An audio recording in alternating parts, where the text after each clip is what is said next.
مفتی طارق مسعود کے بیانات کے لیے مفتی صاحب کے آفیشیل چینل مفتی طارق مسعود سبسکرائب کریں۔ الحمد للہ نحمده ونصلی علی رسولہ الکریم۔ ساری خواتین بے پردہ وہ ترغیب، اور اس کے علاوہ جس طرح پچھلی بار بولا تھا نا کہ مرد 3-4 منٹ بعد نکلے، تو جی خواتین اترتی ہیں تو بے پردے کی۔ ٹھیک ٹھیک۔ جو خواتین تراویح کے لیے آ رہی ہیں پردے کا مکمل خیال کریں، ورنہ ثواب کے بجائے الٹا گناہ ہوگا۔ اور جب تراویح ختم ہوتی ہے باہر جانے لگتے ہیں تو پہلے تھوڑا سا ٹھہر جائیں، مردوں کو نکلنے دیں، اس کے بعد جائیں۔ چلو بھائی،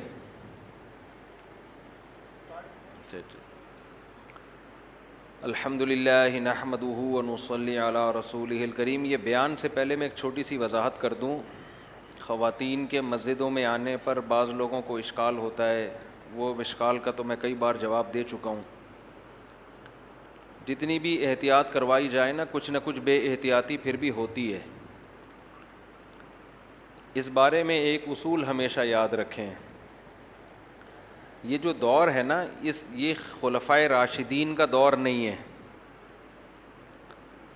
اس کی ماہر علماء ایک مثال دیتے ہیں کہ ایک پیشنٹ جب بیمار ہوتا ہے، ہارٹ پیشنٹ ہے مثال کے طور پر، ڈاکٹروں نے اس کا آپریشن کرنا ہے، لیکن ایک طرف اس کو شوگر بھی ہے، بلڈ پریشر بھی اس کا ہائی رہتا ہے، تو ڈاکٹر پھر یہ تجزیہ کرتے ہیں کہ کون سی بیماری اس وقت زیادہ امپورٹنٹ ہے اس کا علاج کرنا۔ اب اس کی کسی بھی بیماری کا علاج کیا جائے گا، سائیڈ ایفیکٹ اس کے ہوں گے، دوسری چیزوں کو نقصان ہوگا۔ تو امت اس وقت اتنی بیمار ہے من حیث الامہ کہ آپ ایک مسئلہ ٹھیک کرنے جائیں گے تو اس کے سائیڈ ایفیکٹ ہوں گے، لیکن اگر آپ نے ان سائیڈ ایفیکٹ کا خیال کرتے ہوئے اس مسئلے کو ٹھیک کرنے کی کوشش نہیں کی تو اس سے بڑا بگاڑ پیدا ہو جائے گا معاشرے میں۔ اس لیے اس زمانے میں اگر آپ نے خواتین کو مسجدوں میں آنے سے روکا کہ بے پردگی کا خطرہ ہے، تو آنے سے بے پردگی کا ایک سائیڈ ایفیکٹ تو ہوگا، لیکن نہ آنے سے جو ہارٹ اٹیک ہوگا نا، وہ بہت ہی خطرناک ہے۔ وہ ایتھیس بن جائیں گی، بالکل ہی مذہب سے بغاوت ہو جائے گی۔ تو کسی بھی چیز کو ٹھیک کریں گے تو کچھ سائیڈ ایفیکٹ ہوں گے۔ ایک اور مثال دے کے بس ہم پھر تفسیر کی طرف آتے ہیں۔ ہمارے یہاں جامعۃ الرشید میں جب کلیۃ الشریعہ کا ادارہ کھولا گیا تو یونیورسٹیوں کے طلباء کو ہم نے ایڈمیشن دیا۔ اب یونیورسٹیوں کے ماحول میں اور مدرسوں کے ماحول میں فرق ہے۔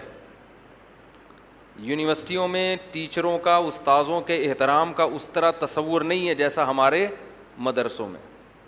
اب گڑبڑ یہ ہونے لگی کہ بجائے اس کے کہ یونیورسٹی کے طلباء صحیح ہوتے، ہمیں یہ ڈر ہوا کہ ہمارے بھی خراب نہ ہو جائیں۔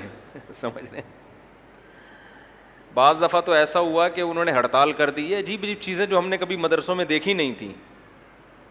تو ہمارے علماء یہی کہتے تھے، جو سنجیدہ علماء ہیں، کہ بھائی کچھ سائیڈ ایفیکٹ ہوں گے، اس کو برداشت کرنا پڑے گا۔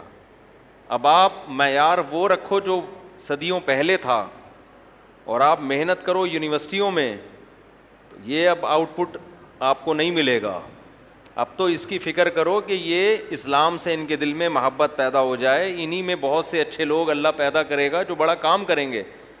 اور واقعی ایسا ہوا، جب کلیۃ الشریعہ کا ادارہ جب وہ کھولا گیا نا، تو ہمیں یاد ہے 3-4 سال ہم نے جن طلباء کو پڑھایا وہ عجیب ہی وکھری قسم کے تھے۔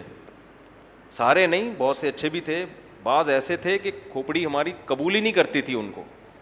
مثلاً ہم کلاس میں آئے ہیں تو ہمارے یہاں تو اس کا تصور نہیں ہے کہ ٹیچر کلاس میں آئے اور طلباء ٹیک لگا کے بیٹھے ہوئے یوں کر کے نا، ایک دم طلباء تمیز سے، تو وہ بیٹھے، بعض ان میں، سارے نہیں، وہ بیان بھی سن رہے ہوتے ہیں، ٹیک لگائے ہوئے بیٹھے ہوئے ہیں۔ جو لیٹا ہوا ہے وہ لیٹا ہوا ہے، اٹھ ہی نہیں رہا۔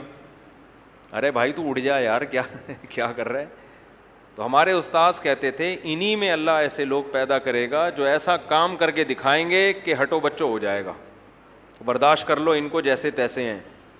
تو واقعی ایسا ہی ہوا، ان کلیۃ الشریعہ میں ایسے ایسے ہیرے پیدا ہوئے ہیں کہ ایسا کام کر رہے ہیں کہ ہماری عقل حیران ہوتی ہے. میرے شاگردوں میں ڈاکٹر ہیں, انجینئرز ہیں, پی ایچ ڈی ڈاکٹر بھی ہیں, میڈیکل سائنس کے ڈاکٹر بھی ہیں, جن کو جو عالم بنے ہیں اور بڑا کام کر رہے ہیں مختلف اداروں میں جا کے. کتنے میرے شاگرد ہیں جو نیوی میں کمیشن آفیسر گئے ہیں.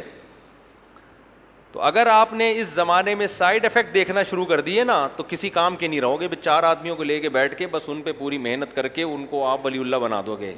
جب آپ کام کوانٹٹی کے لحاظ سے بڑھانا چاہتے ہو تو کوالٹی پہ تھوڑا سا کمپرومائز کرنا پڑتا ہے. اب ہم تفسیر کی طرف آتے ہیں, ورنہ سارا بیان انہی چیزوں میں لگ جاتا ہے.